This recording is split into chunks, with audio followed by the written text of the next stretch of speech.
Em nome do Pai, do Filho e do Espírito Santo. Amém. Queridos amados cristãos ortodoxos, hoje celebramos a maravilhosa festa da decapitação de nosso precursor, Batista João.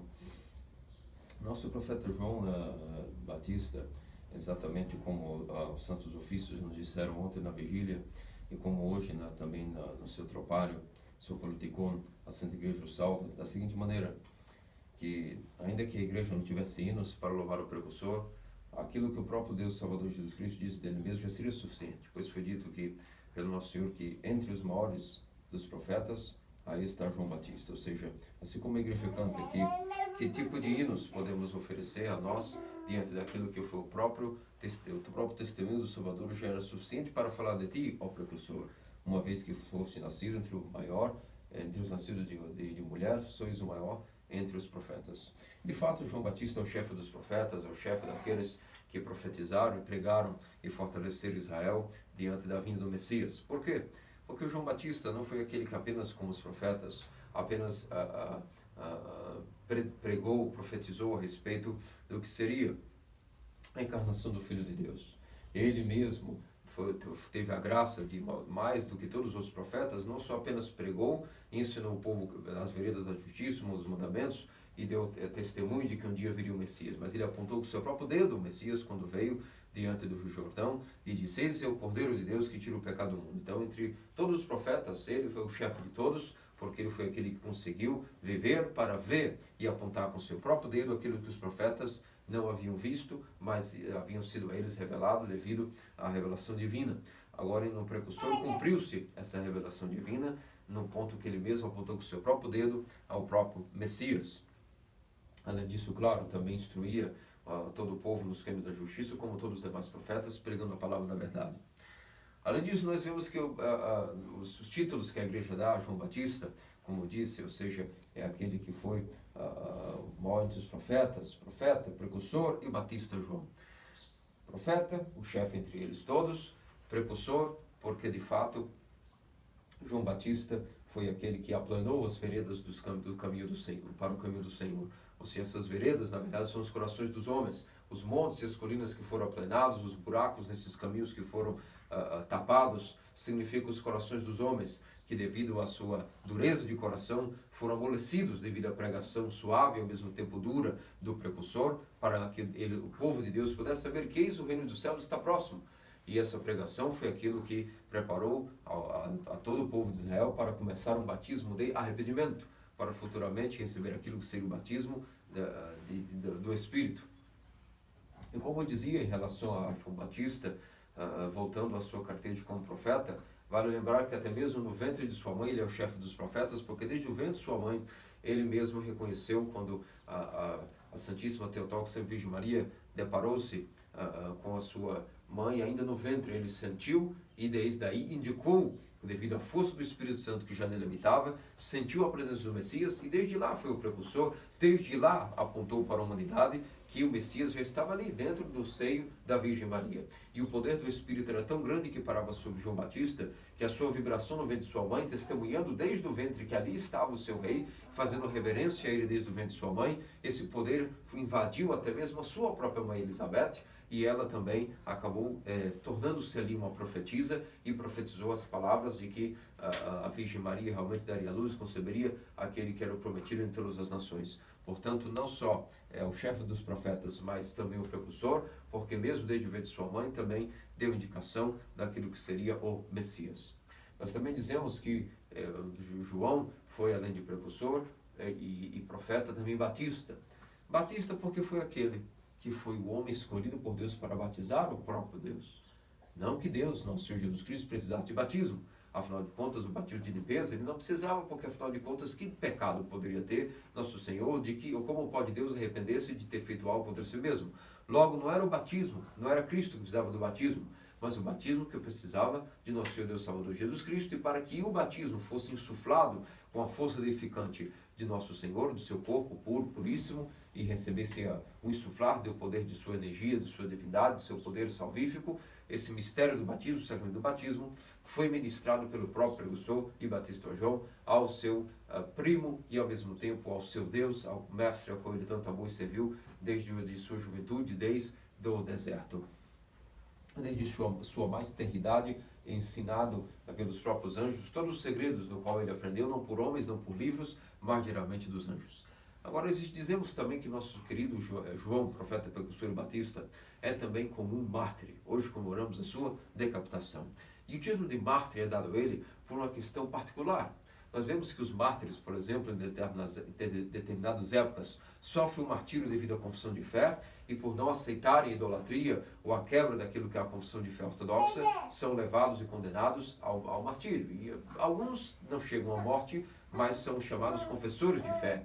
Outros, além de se confessarem a fé, acabarão talvez levando a sua vida ao abate, devido a não regredirem, na sua opinião, a respeito do que é a defesa da fé. Mas nós vemos que no caso do profeta precursor batista João, ainda que estamos da transição do Antigo para o Novo Testamento, o motivo pelo qual ele foi martirizado não foi, por exemplo, devido aos 7 jovens macabeus, que nós comemoramos alguns dias atrás, que foram martirizados por não se dobrarem diante da adoração dos ídolos e dos deuses. Também o caso de João Batista não foi como os 3 jovens da Babilônia, Ananias, Azarias e Misael, que não se dobraram diante da Nabucodonosor e suas loucuras e toda aquela maluquice de adorarem um ídolo. A maneira pela qual Batista foi martirizado não foi porque houve aí uma questão de defesa de confissão de fé, mas particularmente o nosso querido precursor João Batista foi martirizado devido a uma questão particular. E o que era essa questão particular? A quebra e a transgressão de um mandamento, mas não só isso. Todos nós também quebramos e transgredimos os mandamentos, mas devido ao fato de que ele defendeu aquilo que era a não distorção do mandamento do matrimônio. Por que isso aconteceu? Herodes, naquele momento, juntamente com seu irmão Felipe, eram filhos do primeiro Herodes, aquele que era o derramador de sangue, que perseguiu os jovens inocentes e matou mais de 14 mil infantes, devido à questão de estar perseguindo aquele que era o Messias anunciado pelos reis magos, ele mesmo. Então esse Herodes havia morrido e 2 de seus filhos, depois do Império Romano, depois da morte desse Herodes I, tratou de dividir a seção da Terra Santa, da Palestina, como nós conhecemos, da Judéia, da Galileia, da Samaria, foi dividido em 4 partes. E dentre essas 4 partes, por isso chamam-se os tetrarcas, que eram 4 reis que governavam 4 partes divididos naquele tempo a Palestina, que era uma colônia do Império Romano. E 2 dos filhos de Herodes, Filipe e Herodes filho, eram aqueles que governavam as respectivas regiões. E naquele momento, portanto, o que aconteceu foi uma coisa terrível. Herodes tinha por adultério, havia tomado a filha do rei Arepas da Arábia, que era casada com seu irmão Filipe, e havia levado-a para viver com ele, abertamente vivendo um matrimônio quebrado através do mandamento do matrimônio. Havia sido quebrado a fidelidade e o adultério estava sendo proclamado como até mesmo algo legítimo.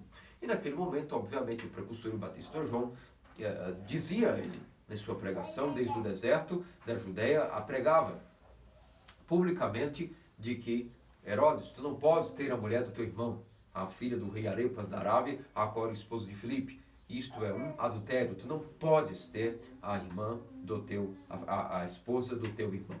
E aqui que São João Crisóstomo nos explica uma coisa maravilhosa em relação a esse episódio. São João Crisóstomo nos diz que ainda que o precursor admoestou Herodes, não o admoestou de uma maneira, por exemplo, como: eis que tu irás para o inferno, adúltero, e a terra te engolirá vivo devido a estar se pecando em adultério. Pelo contrário, ele apenas disse de maneira suave, Herodes, porque sabia das lutas de cada um de nós homens, e por isso corrigiu Herodes de maneira simples, de maneira suave. Não como se dirigiu aos fariseus, mostrando que eram raça de víboras, raça venenosas, mas se dirigiu a Herodes de maneira suave. Herodes, tu não podes ter a esposa do teu irmão. E essa pregação era suave, mas também era dura, dotada de palavra de arrependimento para Herodes, e por isso Herodes ficava aborrecido com aquilo, mas a sua consciência também sentia paz quando ouvia a pregação do precursor e gostava de escutá-lo, gostava de ouvi-lo. Agora, infelizmente, Herodíades e assim como também a sua filha Salomé, não gostavam de ouvir de maneira alguma essa pregação, e por isso tinham desejo e ódio de uma oportunidade advinda matarem o precursor. E então nós vemos que, por que será que o Batista, para as pessoas que iam no Jordão confessar os seus pecados, de maneira alguma ele repreendia essas pessoas, nem abria publicamente os pecados que essas pessoas iam confessar. Ao contrário, no caso de Herodes, publicamente João Batista dizia, até revelava qual era o pecado de Herodes, o pecado secreto dele, que na verdade não era nada secreto, era um pecado público, não que ele adulterasse publicamente nas ruas, não é isso, mas todos sabiam que ele havia tomado como esposa a mulher de seu irmão. Então aqui está a explicação por que, em relação ao profeta precursor Batista João, em relação a Herodes, ele não tratou da maneira como tratou os outros pecadores, de maneira reservada. Era necessário que os pecados de Herodes fossem proclamados publicamente, porque, primeiro, o adultério havia sido público já não era uma simples amante que era mantida escondida. Nesse caso, a Herodes havia instituído a distorção do mandamento do matrimônio. E o que acontece é quando um rei, uma figura pública, não apenas peca, isso todos nós pecamos e ninguém pode julgar nenhum pecado de nenhum irmão, mas quando o mandamento não simplesmente é quebrado, porque todos nós quebramos mandamentos. O profeta precursor admoestou publicamente Herodes, expondo o seu pecado de maneira pública, porque publicamente ele havia transgredido o mandamento e distorcido esse mandamento ao ponto de dizer que esse mandamento não era mais necessário que fosse cumprido.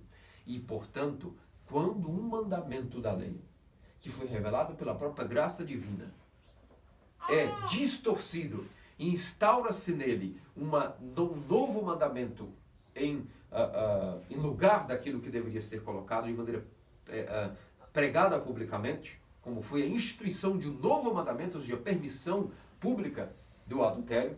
Nesse caso, então, se nós defendemos e denunciamos que isso é uma transgressão da lei de Deus, e se nesse ínterim nós somos colocados na prisão e depois somos martirizados, isso conta como o mesmo martírio se fosse confissão de fé. Não há nenhuma diferença. Quando há uma distorção do mandamento, é a mesma coisa que abrir a distorção da confissão de fé.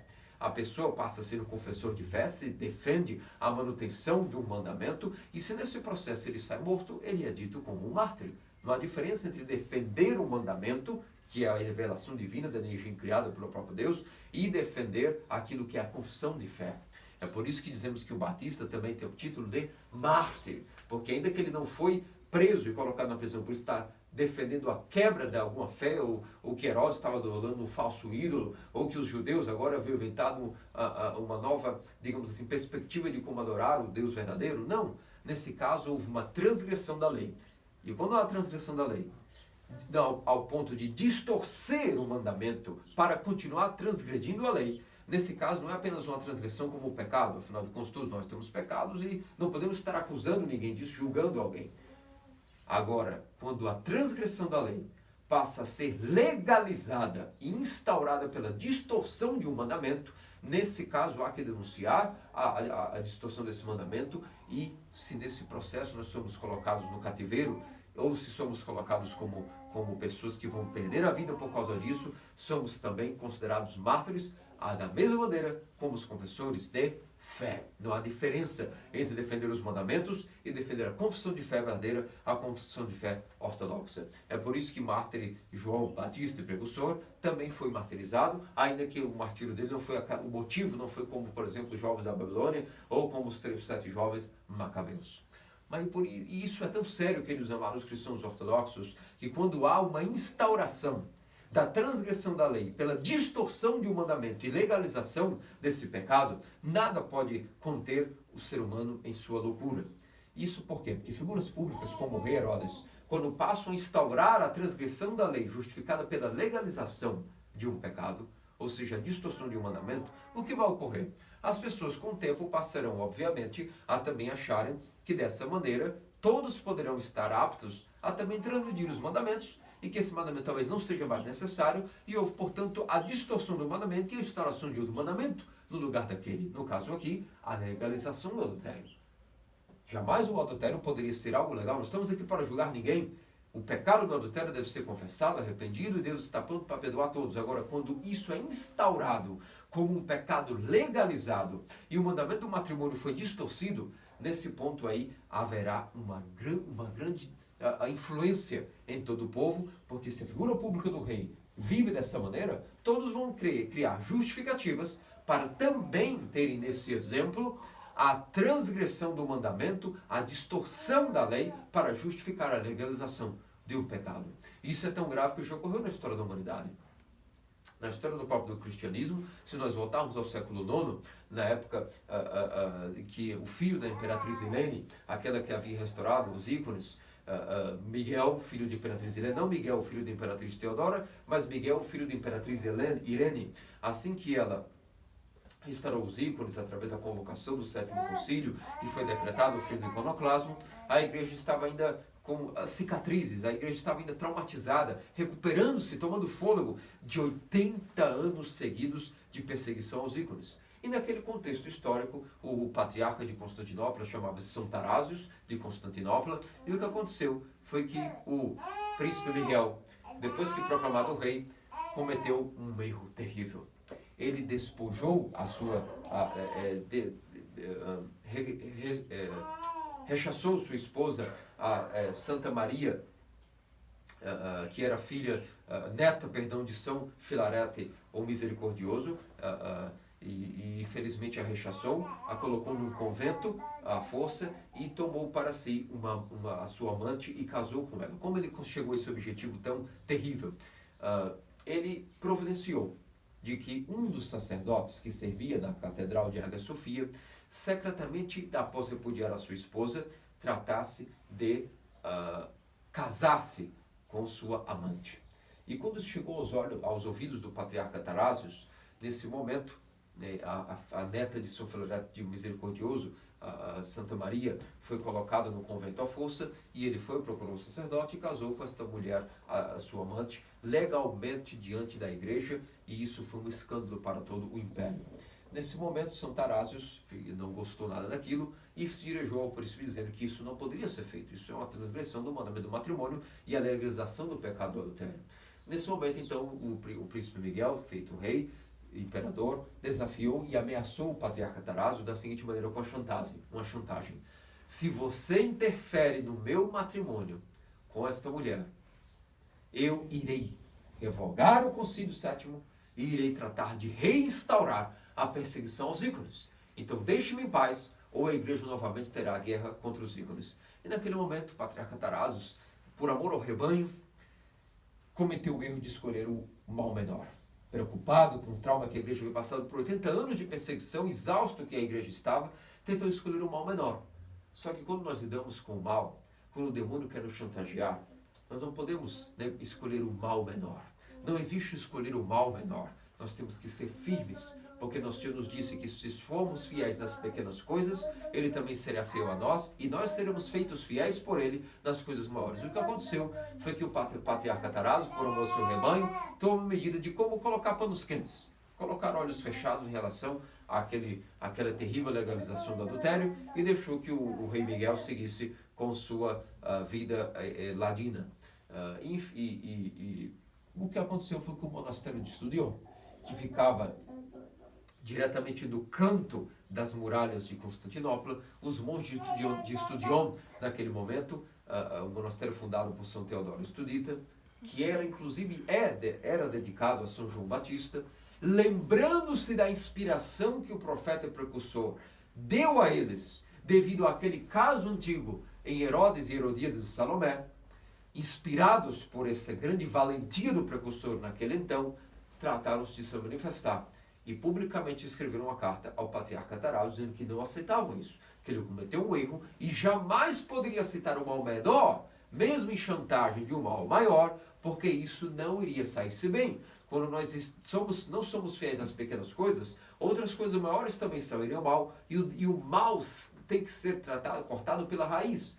Não há isso de negociar um mal menor. Sempre se nós estamos evitando o mal maior e namorando o mal menor, assim digamos, essas coisas vão se desenvolver e vão levar no final a uma catástrofe na questão de fé.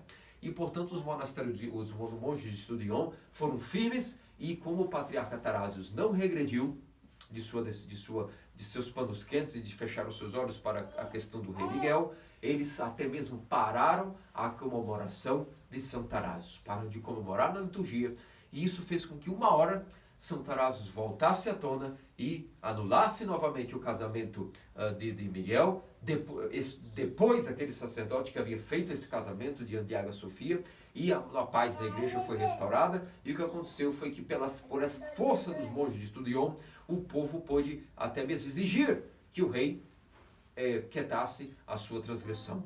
Isso era muito perigoso. Por quê? Porque assim como Herodes havia sido uma figura pública, legalizado um pecado e distorcido o mandamento, assim também imagina o que aconteceu exatamente isso. A influência de uma figura pública em relação à quebra legal de um mandamento, não apenas que uma pessoa caiu, deslizou e depois poderia confessar o seu pecado, dizendo, veja, por mais que eu não consiga me desvincular desse adultério, é a minha culpa, isso tem a ver com a fraqueza de minha carne. Não é esse o movimento que Miguel fez, nem que Herodes havia feito. Inclusive Herodes significa a flor da pele, a tradução do nome Herodes significa mente carnal, a flor da pele. E por isso não foi esse o movimento de Herodes. Ele, diante de João Batista, não confessou os seus pecados, dizendo, ajuda-me, profeta. É mais forte do que eu o tal adultério. Ou tampouco foi a visão e a atitude do rei Miguel. Não confessou o seu pecado. Por isso, os monges de Estudion tiveram que agir de maneira firmes. Quem olha de fora pode achar que foi uma atitude extrema, exagerada. Não, eles não estavam querendo parecer pessoas estritas na fé. É que isso seria grave e iria influenciar toda uma sociedade. Se o rei começa a legalizar o adultério e dizer que isso não era culpa dele, da fraqueza da carne, mas que aí havia legalização do pecado, do adultério, casando-se com sua amante, a qual era adúltera com ele, isso significa que o que aconteceria com os membros da corte, por exemplo, que tinham suas amantes?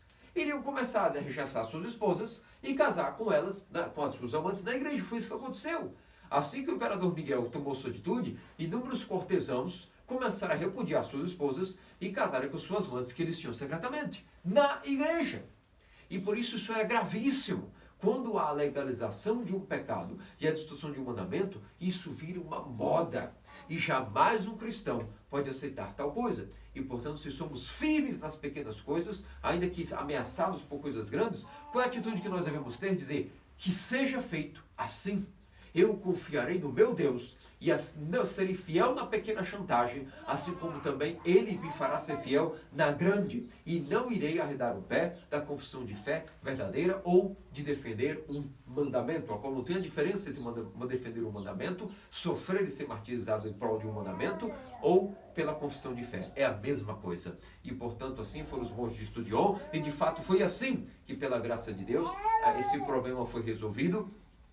E o rei Miguel teve que regredir, o seu casamento foi anulado, e mesmo assim Deus providenciou, ele não voltou com o iconoclasmo, a paz na igreja foi assegurada, devido justamente à graça de Deus, que foi fiel àquilo que os monges de Estudion foram fiéis, e São Tarásios pôde voltar atrás, entender que ele havia cometido realmente um erro, e anulou o casamento, depois aquele sacerdote, e tudo seguiu bem.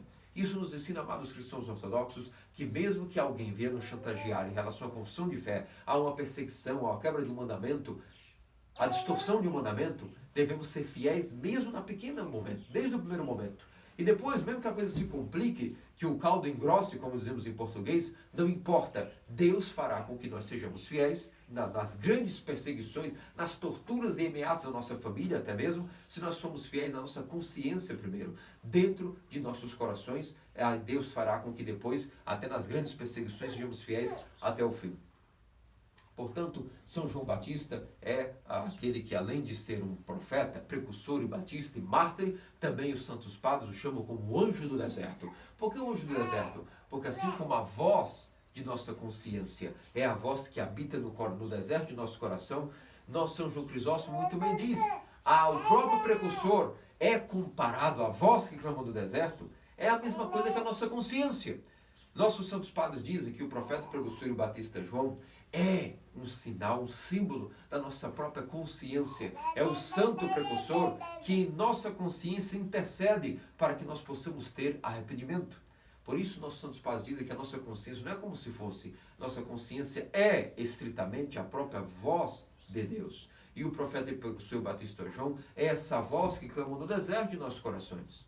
Portanto, ele é a inspiração dos monges. É dito como o primeiro dos monges, aquele que habitou no deserto desde sua infância, aquele que não tinha mulher, não tinha filhos, abdicou tudo para seguir uma vida de asceta, uma vida de consumidor de mel silvestre, de lagostas, de se vestir com pele de camelo, cingir os seus rins, e é uma pessoa que, portanto, viveu exclusivamente para defender aquilo que era a vida do deserto, a vida da virtude. E, portanto, ele também é chamado como o patrão dos monges, o pai dos monges, São João Batista, e o inspirador de todos aqueles que serão grandes defensores contra a distorção de mandamentos, contra a distorção da fé ortodoxa. Mas, antes de tudo, não só exteriormente, amados cristãos ortodoxos. São João, profeta precursor Batista, é o que nos inspira a não apenas defender a fé fora de nós, mas principalmente dentro de nossos corações.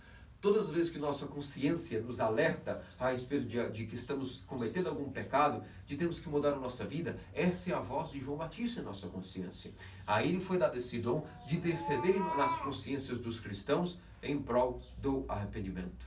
É ele que é essa voz que clama no deserto dos corações. E, portanto, muito mais do que fora, temos que defender a nossa consciência dentro de nós. A quebra dos mandamentos, a distorção dos mandamentos, a legalização do pecado deve ser combatida não só por fora, mas especialmente dentro de nossos corações, dentro de nossas consciências. E para isso, se a nossa consciência é a própria voz de Deus, essa voz de Deus é a voz do precursor, a voz que clama no deserto, e dentro de nossas consciências nos ajuda a ter aquelas palavras salvíficas, cheias de vida, cheias de fulgor, que são arrependam-se, pois o reino dos céus está próximo. Essa voz que ecoa no deserto também ecoa misticamente através das orações do precursor dentro dos corações de cada um dos cristãos ortodoxos. E através das orações do precursor que nós temos os corações, os montes de nossos corações e os buracos deles aplanados e recheados, para que de maneira plana nosso Salvador possa vir caminhar em veredas planificadas. Significa